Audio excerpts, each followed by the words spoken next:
मेरी शादी को अभी कुछ ही महीने हुए थे। मेरी शादी मेरी क्लास फेलों से हुई थी। मेरे ससुराल में सिर्फ मेरा पति और मेरे ससुर थे। सब कुछ अच्छा था, सुकून से जिंदगी गुजर रही थी। लेकिन एक बात मुझे बहुत अजीब लगती थी। मैं जब भी नहाने के लिए वॉशरूम जाती, मेरा ससुर आकर दरवाजे के सामने खड़ा हो जाता और मुझे कहता, बहुरानी रुको, मैं वॉशरूम साफ कर देता हूँ ताकि तुम्हें बदबू ना आए। ससुर पूरा 1 घंटा वॉशरूम में रहने के बाद बाहर आता। मैं तो हैरान थी कि मेरा ससुर मेरे लिए क्यों वॉशरूम साफ करता है। मुझे यह बात अक्सर परेशान करती थी, लेकिन इस बात का मैंने किसी से जिक्र नहीं किया था क्योंकि मुझे इस घर में आए इतना कम वक्त हुआ था। एक दिन में घर के कामों से निपट कर कमरे में आ गई। आज हमारी शादी को 3 महीने पूरे हो गए थे और इतने वक्त में मैं अपने मायके एक बार भी रुकने नहीं गई थी क्योंकि ससुर और पति घर पर अकेले होते थे। उनके खाने पीने और बाकी चीजों में मुश्किल ना हो, इसलिए मैं मायके रुकने नहीं जाती थी। आज माँ से फोन पर बात की तो दिल उदास हो गया था। उनकी बहुत याद आ रही थी। मैंने अभी माँ को बाएं कहकर फोन रखा ही था कि मेरे पति कमरे में दाखिल हुए। आप आ गए। मैंने आंखों में आए आंसू साफ करते हुए पूछा, क्या हो गया, सब ठीक है? तुम रो क्यों रही हो? मेरे पति ने हैरानगी से मुझे देखते हुए पूछा। वह बस माँ की याद आ रही है, मैंने नरम लहजे में कहा। तो वह मुस्कुराए। अरे तो रोने वाली कौन सी बात है, आज चल लेते हैं आंटी से मिलने, उन्होंने मुस्कुराकर कहा। मैं अब रुकने जाऊंगी 2-4 दिन, मैंने मुंह बनाते हुए कहा। अच्छा बाबा चली जाना, अभी तो खाना दे दो, मुझे देर हो रही है, वापस काम पर भी जाना है, मेरे पति ने कहा। तो मैं मुस्कुराते हुए किचन में आ गई। वह दोपहर का खाना खाने चर आते थे, वरना खाना दुकान पर मंगवा लेते थे। मैंने किचन में खाना गर्म किया और ट्रे में रखकर कमरे में चली गई। फिर हम दोनों ने साथ खाना खाया। इसके बाद मेरे पति काम पर वापस चले गए। कुछ देर बाद ही मेरे ससुर घर आ गए थे। वह सुबह सवेरे के वक्त उठते थे। फिर 9 बजे मैं अपने पति और ससुर का नाश्ता बनाती। इसके बाद ससुर नाश्ता करके बाहर चले जाते तो शाम में आते। वॉशरूम हमारे घर में ससुर के कमरे में था। वह जब जाते तो कमरे को ताला लगाकर जाते थे और शाम में ही आते थे। मैंने अक्सर अपने पति से कहा था कि घर में एक ही वॉशरूम है, वह भी ससुर के कमरे में, जिस पर वह ताला लगा देते हैं। मुझे बहुत परेशानी होती है। तो मेरे पति ने कहा वह एक वॉशरूम और बनवा देंगे। कुछ दिनों में जब तक ऐसे ही गुजर बसर करना था। मुझे मेरे ससुर की आदत बहुत अजीब लगती थी, इसलिए जब वह घर आते तो मैं पड़ोस में अपनी दोस्त के पास चली जाती। मेरी शादी के फौरन बाद ही मेरी एक दोस्त इसी मोहल्ले में शिफ्ट हो गई थी। फिर हमारा आना जाना शुरू हो गया। तभी शाम को वह मेरे घर आ जाती, कभी मैं चली जाती। आज भी मैंने ससुर को दोपहर का खाना दिया और कमरे में गई। कमरे में आकर अलमारी से कपड़े निकाले और फिर प्रेस करके वॉशरूम की तरफ चल पड़ी।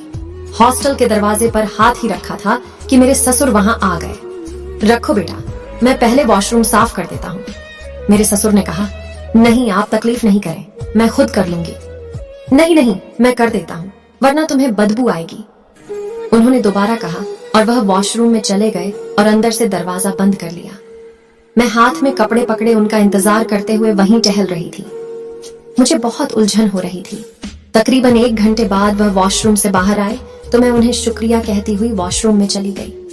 दिल तो कर रहा था कि शुक्रिया कहने की बजाय उन्हें खरी खरी सुना दूं। उनके चक्कर में मेरा इतना वक्त खराब हो गया था। मैं वॉशरूम से बाहर आई तो वह मुझे ऐसे देख रहे थे जैसे मैं आसमान से उतरी हूँ। मुझे उनकी नजर बहुत अजीब लग रही थी। हमेशा की तरह मैं उन्हें नजरअंदाज करती हुई अपने कमरे में आ गई। कमरे में आकर जल्दी से हल्का सा तैयार हुई। इतनी देर में दरवाजे पर दस्तक हो चुकी थी। मैं बालों को कंघा करती दरवाजा खोलने को जाने लगी थी कि कमरे का दरवाजा खुला और मेरी सहेली कमरे में दाखिल हुई। कैसी हो? उसने मुस्कुराते हुए पूछा। मैं ठीक हूँ, तुम सुनाओ, दरवाजा किसने खोला? मैंने उसे सोफे पर बैठाते हुए पूछा। वहीं तुम्हारे खड़ूस ससुर ने, मेरी सहेली ने मुंह का हुलिया बिगाड़ कर कहा। अब ऐसी भी बात नहीं है, मैं हल्का सा हंस दी। यार मुझे ना तुम्हारे ससुर थोड़े अजीब और गरीब टाइप के लगते हैं, इसने राजदारी वाले अंदाज में धीरे से कहा। क्यों? मैंने हैरानी से पूछा। पता नहीं, इसने सोचते हुए जवाब कहा। अच्छा छोड़ो, कोई और बात करते हैं। हम अपनी बातों में मसरूफ हो गए। हमारा रोज का यही तरीका था। मैं और सहेली जब घर के कामकाज से निपट जाते थे तो किसी रोज वह मुझसे मिलने आ जाती थी, तो किसी रोज मैं उसके घर चली जाती। मैं वैसे भी घर में अकेली ही हुआ करती थी और मेरी दोस्त के घर में भी बस उसकी माँ बाबा थे। इसलिए हम दोनों अपनी अपनी बोरियत खत्म करने की वजह से रोज एक दूसरे के घर में आते जाते रहते थे। कुछ देर बाद हम बातों से फ्री हुए तो मैं चाय और नाश्ता लेकर कमरे में दाखिल हुई। फिर हम दोनों ने साथ बैठकर चाय पी। इसके बाद वह अपने घर चली गई और मैं भी बर्तन समेत किचन में चली गई। जल्दी जल्दी खाना बनाया। इतने में रात हो गई थी। रात होते ही मेरे पति दुकान बंद करके घर आ गए थे। फिर सबने साथ बैठकर खाना खाया। मैं कमरे में चाय लेकर दाखिल हुई तो मेरे पति मोबाइल में बिजी थे। यह लीजिए चाय। मैंने चाय की ट्रे उन्हें देते हुए कहा, चाय तो अच्छी है। मेरे पति ने चाय पीते हुए कहा, अच्छा इधर बैठो, मेरी बात सुनो। मेरे पति ने मुझे अपने पास बैठाते हुए कहा। बोले, सुन रही हूँ। मैं काम के सिलसिले में 2 दिन के लिए शहर से बाहर जा रहा हूँ। मेरे पति मुझे बताया 2 दिन वर्टिकल बार मैं नहीं रहूंगी घर में अकेली। 2 दिन वर्टिकल बार आपके बगैर। मैंने हैरत से उन्हें देखा और फिर मुंह बनाते हुए साफ इनकार कर दिया। काम है बाबा, जाना तो पड़ेगा मुझे, और अकेली क्यों होंगी, बाबा भी तो है घर पर। मेरे पति ने मुझे समझाने की कोशिश की नहीं। मैं पागल लग रही हूँ आपको, जो आपके बाबा के साथ 2 दिन घर में अकेली रहूं। मुझे तो सुनते ही जैसे सदमा हो गया था। अब ऐसे तो नहीं कहूं। वक्त के साथ साथ उनमें सख्ती आ गई। वैसे दिल के बहुत अच्छे हैं मेरे बाबा। मेरे पति ने बड़ा मानते हुए कहा, उन्हीं गुस्से को थोड़ी कह रही हूँ मैं तो कह रही हूँ, मुझे ना आपके बाबा थोड़े थोड़े अजीब लगते हैं। मैंने राजदारी वाले अंदाज में उनके कान के पास कहा तो मेरे पति ने हैरत से मुझे देखा। ऊपर वाले का डर करो, लड़की कैसी बातें कर रही हो। नहीं करे मेरा यकीन आप। मैंने मुंह बनाते हुए कहा और अपना चाय का कप उठाए सोफे पर बैठ गई। अच्छा तुम सही कह रही होगी, लेकिन अभी तक मेरे बाबा को सही से जान नहीं सकी। अभी तुम मेरे बाबा को सही से जान नहीं सकी हो, तभी ऐसी बातें कर रही हो। वक्त के साथ साथ तुम्हारी राय बदल जाएगी, और फिलहाल ऐसे करते हैं कि तुम अपनी माँ के घर चली जाओ। आज तुम कह भी रही थी ना कि तुम्हें अपने घर की याद आ रही है। इस तरह दोनों के मसले हल हो जाएंगे। मेरे पति ने मुझे प्यार से समझाते हुए अपनी राय बताई। मुझे भी यह राय पसंद आई थी, इसलिए मैं मान गई और जल्दी से अपनी तैयारी करने लगी। इतना बड़ा बैग 1-2 दिन के लिए जाने का कहा है, 2 महीने के लिए नहीं। मेरे पति ने हैरानी से मुझे बैग में सामान रखते हुए देखकर कहा, अरे तो 2 दिन के लिए ही जा रही हूँ, और लड़कियां जब शादी के बाद आए के जाती है तो अपने बड़े बैग भी लेकर जाती हैं। आप लोगों की तरह नहीं कि एक ही सूट में 2 दिन गुजार आए। अच्छा ठीक है बाबा, लड़ो नहीं, चलो गुजार आए। अच्छा ठीक है बाबा, लड़ो नहीं, चलो तुम तैयार हो जाओ, मैं तुम्हें छोड़ आऊं। मेरे पति ने अपनी चाबियां और वॉलेट उठाया और दरवाजे की तरफ चल दिए। ऐसे मैंने भी बैग को चैन लगाई और उनके पीछे ही आ गई थी। सारे रास्ते में और वह उदास ही रहे थे, बल्कि उनसे ज्यादा मैं उदास थी। मैं उनका हाथ पकड़कर बैठी थी। मुझे अपने पति से बेहद प्यार था। न जाने क्यों मेरा दिल नहीं कर रहा था कि वह मुझसे दूर जाए। बात सुने, मैंने उन्हें हल्के से पुकारा। वह सामने देखकर ड्राइविंग कर रहे थे। मेरी बात का उन्होंने हम में जवाब दिया, रहा दिल नहीं कर रहा कि आप जाए। ना जाने क्यों मुझे अजीब सा डर लग रहा है। मैंने अपने दिल की बात उनसे जाहिर कर दी थी। मेरा जो हाथ उनके हाथ में था उन्होंने जोर से पकड़कर दबा दिया और कहा कि फिक्र मत करो, 2 दिन की तो बात है, फौरन वापस आ जाऊंगा। अपनी बात कहकर उन्होंने गाड़ी रोक दी, क्योंकि मेरी माँ का घर आ चुका था। गाड़ी रुकते ही मैं अपना बैग पकड़कर गाड़ी से उतरी और उन्हें अलविदा कह दिया। मेरे अंदर जाते ही वह गाड़ी जल्दी से भगा कर ले गए थे। मैं अंदर आई तो माँ मुझे देखकर हैरान हुई, क्योंकि अभी पिछले कुछ दिनों में मैं चक्कर लगा कर गई थी। उन्होंने मुझसे आने की वजह पूछी तो मैंने बता दिया कि मेरे पति 2 दिन के लिए काम के सिलसिले में शहर से बाहर गए हैं। मेरे जवाब पर उन्हें कुछ तसल्ली हुई, क्योंकि खाने का वक्त था। इस वजह से फिर मैंने और माँ ने मिलकर खाना खाया। भाई वगैरह तो इस वक्त काम पर थे, इस वजह से घर में हम अकेले ही थे। खाना खाने के बाद माँ ने चाय बना ली। हम दोनों माँ बेटी बैठकर चाय पी रहे थे। मेरे दिमाग में मेरे ससुर की बात आई। मैंने सोचा कि मैं अपने ससुर की अजीबो गरीब हरकत अपनी माँ से भी शेयर करूं। माँ, आपको मेरे ससुर कैसे लगते हैं? अचानक ही चाय का सिप लेते हुए मैंने अपनी माँ से पूछा। मेरे इस अजीबो गरीब सवाल पर मेरी माँ ने मुझे जरा घूर कर देखा, लेकिन फिर खुद को संभाल कर बोली, अच्छे इंसान है, देखभाल करने वाले हैं क्यों? तुम ऐसा पूछ रही हो? मेरी माँ ने मुझे अजीब सी नजरों से देखते हैं जवाब दिया, वह माँ मुझे वह कुछ ठीक नहीं लगते। मैंने अपना गला साफ करते हुए कहा, क्या ठीक नहीं लगते? सब ठीक तो है ना? मेरे जवाब पर उनको शक पैदा हुआ कि आखिर क्या बात है जो मैं ऐसे बोल रही हूँ। वह सब तो ठीक है, माँ कोई ऐसी बात नहीं है, लेकिन एक बात बहुत अजीब सी है। वो यह है कि मैं जब भी वॉशरूम में नहाने के लिए जाती हूँ, मेरे ससुर मेरे नहाने से पहले वॉशरूम जाते हैं और कहते हैं कि वॉशरूम साफ करने आए हैं, लेकिन वह पूरे 1 घंटे बाद वॉशरूम साफ करके निकलते हैं। मुझे पता नहीं क्यों मुझे उनकी यह बात बहुत ही अजीब सी लगती है। यूं लगता है जैसे वह कुछ छुपा रहे हैं। मैंने अपने शक का इजहार अपनी माँ से किया तो उन्होंने मुझे बुरी तरह से डांट दिया। तुम्हारा दिमाग तो नहीं खराब हो गया? ससुर बाप के बराबर होता है और तुम अपने बाप के बारे में कैसी बातें कर रही हो? तुम्हारे ससुर एक अच्छे इंसान हैं। जहां तक मैंने नोटिस किया है, वह मुझे काफी अच्छे आदमी लगे हैं। उनका अखलाक अच्छा है, लहजा अच्छा है, बात करने का तरीका अच्छा है और देखभाल करने वाले इंसान हैं। और क्या चाहिए? तुम अपने दिमाग से फिजूल सोच निकाल दो। फिजूल के ड्रामे देख देख कर तुम्हारा दिमाग खराब हो गया है और कोई बात नहीं। मेरी माँ ने मुझे बुरी तरह डांट दिया था कि आगे से मैं कुछ बोल ही ना सकी। इस बात में तो कोई शक नहीं था कि वह वाकई बहुत अच्छे इंसान थे, लेकिन सिर्फ उनकी एक यही हरकत थोड़ी अजीब सी थी। लेकिन अपनी माँ के इतने लंबे भाषण के बाद मैंने उनसे बहस नहीं की थी और जी अच्छा कहकर बात खत्म कर दी थी। दिमाग में एक बार यह भी आया है कि जो मेरी माँ कह रही है, हो सकता है वह बिल्कुल ठीक हो। यह मेरे दिमाग का फितूर ही हो और इसके अलावा कुछ नहीं। मुझे अपने ससुर के बारे में ऐसी बात नहीं सोचनी चाहिए।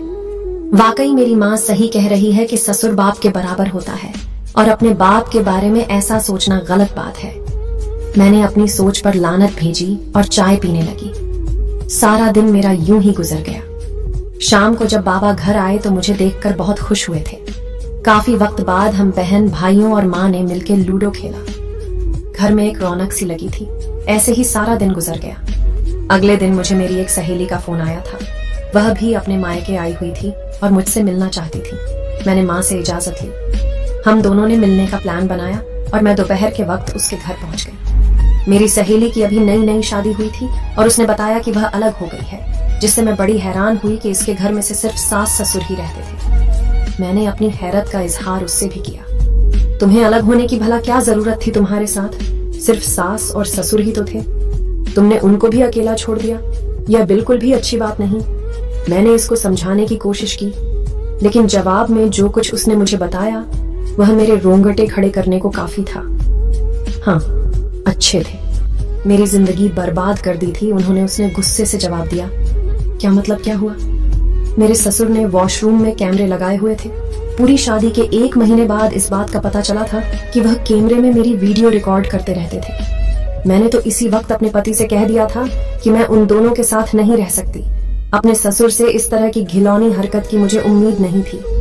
उम्मीद तो मेरे पति को भी नहीं थी, लेकिन मेरे ससुर ने खुद कबूल कर लिया था, इसलिए शक की कोई गुंजाइश बचती ही नहीं थी। वह अपनी बात कहकर खामोश हो गई। फिर क्या हुआ? मैंने हैरान होकर पूछा। उसने कहा, होना क्या था? मैंने अपने पति से कह दिया कि मैं उन दोनों के साथ नहीं रह सकती। दूध का जला छाछ भी फूंक फूंक कर पीता है, तो फिर मैं क्यों ना चौकन्नी रहती। मेरे ससुर ने एक बार ऐसा काम किया था तो यह आइंदा भी हो सकता था। मेरी इज्जत का मसला था, इसलिए मैंने अलग घर का फैसला रख दिया। मेरे पति को भी यह बात सही लगी और इस तरह हम सबसे अलग रह रहे हैं। वह अपनी बात कहकर चुप हो चुकी थी, जबकि इसकी बात से मेरे दिमाग में बहुत से अजीबोगरीब ख्यालात आने लगे। अगर इसका ससुर उसके साथ ऐसा कर सकता था तो मेरा ससुर भी तो कर सकता था। मेरे ससुर की हरकतें तो वैसे भी अजीब थीं। अब मैंने इरादा कर लिया कि जब इस बार घर जाऊंगी तो सच का पता लगा कर ही रहूंगी। 2 दिन कैसे गुजारे बिल्कुल भी पता नहीं चला। 2 दिन बाद मेरे पति मुझे लेने आ गए थे। वह दूसरे शहर से सीधा मुझे लेने ही आए थे। उनका इरादा था कि मुझे यहाँ से लेकर ही घर जाएंगे। इतनी देर बाद आए तो मेरी माँ ने उनको रात के खाने पर रोक लिया। रात का खाना खाकर मैंने अपना सामान बांधा और वापसी का खाकर मैंने अपना सामान बांधा और वापसी का रुख किया। लेकिन मेरे दिमाग में लगातार मेरी सहेली ईआर की बातें चल रही थीं। अब मेरे ससुर का किरदार मेरी नजर में और अजीब हो गया था। मैंने सोच लिया था कि अब मेरे ससुर जब वॉशरूम से बाहर निकलेंगे तो मैं वॉशरूम का एक एक कोना छान मारूंगी और देखूंगी कि कहीं कोई कैमरा तो नहीं लगा हुआ। क्या पता मेरी सहेली के ससुर की तरह मेरे ससुर भी यह काम करते हो। मेरे दिमाग में बहुत सारे सवाल थे जिनके जवाब भी मेरे पास नहीं थे। मैं अपनी ही सोचूं। मैं घूम थी। मैंने अपने पति से कोई बात नहीं की थी। उन्हीं सोचो मैं कब घर आऊं, मुझे कुछ मालूम नहीं, क्योंकि मेरे पति ने मुझे घर आने पर गाड़ी से नीचे उतरने को कहा। क्या बात है, सब ठीक तो है। मेरे इस तरह सोचने पर मेरे पति ने मुझे टोका। उनके बोलने पर मुझे एहसास हुआ कि वह 2 दिन बाद आए हैं और मैं अपनी ही सोचो मैं हूं, मुझे उन्हें वक्त देना चाहिए। मुझे अपनी गलती का एहसास हुआ तो मैंने फौरन अपने चेहरे के अंदाज को ठीक किया। उन्होंने मुस्कुराकर जवाब दिया, नहीं ऐसा कुछ नहीं है, आप आ जाइए। गाड़ी पार्क करके मैं आपके लिए एक अच्छी सी चाय बनाती हूँ। मैंने अपना और उनका ध्यान बटाना चाहा। हम अंदर आ गए। मैंने उनके लिए चाय बनाई और रात हमने ढेर सारी बातें की। बातें करते करते न जाने कब मेरी आंख लग गई। सुबह उठी तो घड़ी 11 बजे रही थी। मेरे पति जा चुके थे। उसको देखकर मैंने बेड से छलांग लगाई और जल्दी से मुंह हाथ धोकर किचन की तरफ बड़ी किचन में नाश्ते के बर्तन पड़े। इस बात का सबूत है कि आज मेरे पति ने अपने और मेरे ससुर के लिए नाश्ता खुद बनाया है। मेरे पति को पता था कि मैं रात को थक कर सो गई, इसलिए उन्होंने मुझे सुबह नहीं जगाया था। उनके इस तरह करने पर मुझे उन पर टूट कर प्यार आया। मैंने एक नजर किचन की तरफ देखा और इसकी हालत को संवारने में लग गई। नाश्ते से नीमट कर मैं सफाई कर जब नहाने के लिए वॉशरूम में जाने लगी तो डेली के मुताबिक मेरे ससुराल आ गए और कहने लगे कि वो पहले सफाई कर देते हैं, फिर उसके बाद मैं चली जाऊं नहाने ताकि मुझे बदबू ना आए। अपने ससुर की हरकतें मुझे अपनी सहेली की बात याद आ गई और मैंने सोच लिया कि उनके निकलते ही मैं वॉशरूम चेक करूंगी। पूरे 1 घंटे बाद मेरे ससुर वॉशरूम से निकले और कहने लगे कि बहू रानी अब तुम नहा सकती हो, मैंने वॉशरूम अच्छे से साफ कर दिया है। मैंने मुस्कुराकर उनका शुक्रिया अदा किया, लेकिन उनके जाने के फौरन बाद मैंने वॉशरूम का एक एक कोना छान मारा। अच्छी तरह से चेक करने के बावजूद भी मुझे वहां कुछ नहीं मिला था। वहां कोई कैमरा नहीं था। अब मुझे परेशानी होने लगी थी कि ऐसा क्या था इस वॉशरूम में कि मेरे ससुर हर बार इधर आते थे। मैंने सोच लिया कि अगली बार मैं इसमें कैमरा लगाकर देखूं कि वो क्या करते हैं। यह सोचकर मैं बेइत्मीनान होकर नहाने लगी। 2 दिन यूं ही गुजर गए। इस दिन मैंने फिर से नहाना था, लेकिन नहाने जाने से पहले मैं एक बार वॉशरूम गई और वहां साइड पर कैमरा ऐसे सेट कर दिया कि वह किसी को भी नजर नहीं आ रहा था, लेकिन फिर भी वह सब कुछ कैप्चर कर रहा था। अपनी कार्यवाही पर यकीन कर मैं बाहर निकली और नहाने का सामान इकट्ठा करके नहाने के लिए वॉशरूम की तरफ बढ़ी। अभी मैं वॉशरूम की तरफ जाती, फिर रोज के मुताबिक मेरे ससुर फिर से आए और कहने लगे कि मैं साफ कर देता। मैंने मुस्कुराकर उनको इजाजत दे दी और उनके अंदर जाने के बाद उनके बाहर आने का इंतजार करने लगी। 1 घंटे बाद मेरे ससुर आए तो उनको शुक्रिया कहकर मैं फौरन बाथरूम की तरफ बढ़ी। आज मैं जानने के लिए बेताब थी कि आखिर मेरे ससुर ऐसा क्या करते हैं। वॉशरूम में यह सब सोच कर मेरी रातों की नींद उड़ी हुई थी, लेकिन आज मुझे सच पता लग जाना था। वॉशरूम में जाते ही मैंने फौरन वो सारी चीजें साइड पर रखी और चीजों के पीछे हुए छुपा कैमरा निकाला। कैमरे को निकालकर जैसे ही मैंने वीडियो देखी और जो कुछ इस वीडियो में देखा तो मैं हैरान रह गई। जहां पर शावर था उसके पीछे जो 2 टाइल्स लगी हुई थी, लेकिन उन टाइल्स को निकालकर कोई रास्ता बनता था। वीडियो में इससे ज्यादा और कुछ नहीं देख पाई थी। अब मुझे ताज्जुब होने लगा था कि उन टाइल्स के नीचे क्या है। मैंने फौरन से दरवाजे को अच्छी तरह से बंद किया और जैसे वीडियो में मेरे ससुर कर रहे थे वैसे ही करके मैंने टाइल्स को हटाया तो नीचे सीढ़ियां थीं जो कि शायद किसी कमरे को जाती थी। मैं वह सीढ़ियां उतरकर जब नीचे आई तो देखकर हैरान रह गई। वहां पर बहुत सारे बच्चे थे जो कि बड़े सहम कर बैठे हुए थे। बेचारों की हालत बदतर थी, पसीने से बुरा हाल था। उन सब के मुंह पर टेप लगा हुआ था। मेरे ससुर मेरे नहाने से पहले वॉशरूम इसलिए आते थे, वह सबका मुंह बंद करके जाते थे, कहीं मुझे उन बच्चों की आवाज ना आ जाए। उन बच्चों के पास जाकर मैंने उन्हें प्यार किया और पूछा कि बात क्या है। मुझे मालूम हुआ कि उनको मेरे ससुर ने यहाँ पर कैद करके रखा हुआ है। मैंने उन बच्चों को दिलासा दिया और सीढ़ियां उतरकर फौरन वॉशरूम में आ गई। वॉशरूम में आकर मैंने वैसे ही टाइल्स सेट कर दी और शावर ऑन कर दिया। मेरा नहाने को दिल नहीं था, लेकिन अपने ससुर को दिखाने के लिए मुझे यह सब करना था। मैंने अपने बाल गीले कर लिए और वॉशरूम से बाहर आ गई। अब मुझे अपने ससुर से डर लग रहा था, लेकिन मुझे अपने पति के आने का इंतजार करना था। रात को मेरे पति आए तो मैंने उनको खाना दिया और फिर अपने ससुर के कमरे में जाने तक का इंतजार करने लगी। जैसे ही वह कमरे में गए मैंने अपने पति को वह वीडियो दिखाई जिसको देखकर वह खुद भी हैरान हो गए। मैंने उन्हें बताया कि मैंने नीचे क्या देखा। मेरी बात सुनकर वह भी हैरान हो गए थे। उनको यकीन दिलाने के लिए मैं उन्हें फिर से इस तहखाने में ले गई। अपनी आंखों से सब देखकर वह हैरान थे कि उनका बाप सारी जिंदगी क्या करता रहा है। ऊपर आकर हम दोनों कशमकश में थे कि अब क्या करें। फिर मेरे पति ने एक हिम्मत वाला फैसला किया और पुलिस को रिपोर्ट कर दी। सबूत के तौर पर हमारे पास वीडियो थी। हमने वही पुलिस को दिखाई थी। मेरे ससुर को फौरन गिरफ्तार कर लिया गया था और हमें यह बाद में मालूम हुआ कि इस तरह न जाने कितने बच्चे किडनैप किए जाते थे। वह कब से इस बंदे की तलाश में थे। अपने बाप को जेल में जाता देखकर मेरी पति की आंखें भर आईं। फिर मैंने उनको हौसला दिया कि उन्होंने सच का साथ दिया है। आज इस बात को 2 साल का वक्त गुजर चुका है। हमारा एक प्यारा सा बेटा है। मेरे ससुर को उम्र कैद की सजा हुई थी। मेरे पति मेरे ससुर से आज भी मिलने जाते हैं और कभी कभी तो उनकी याद में रो ही पड़ते हैं। उनका कहना है कि वह जैसे भी थे उनके लिए बेहतरीन बाप थे। लेकिन मैं खुश हूं। मेरे पति ने सच का साथ दिया है और शायद उन्हें बच्चों की दुआओं का सिला मिला है कि आज एक अच्छी जिंदगी गुजार रहे हैं। क्या वाकई मैंने ससुर का पर्दाफाश करके सही किया या उनको माफ करके उनको एक और मौका देना चाहिए था? धन्यवाद दोस्तों। कहानी पसंद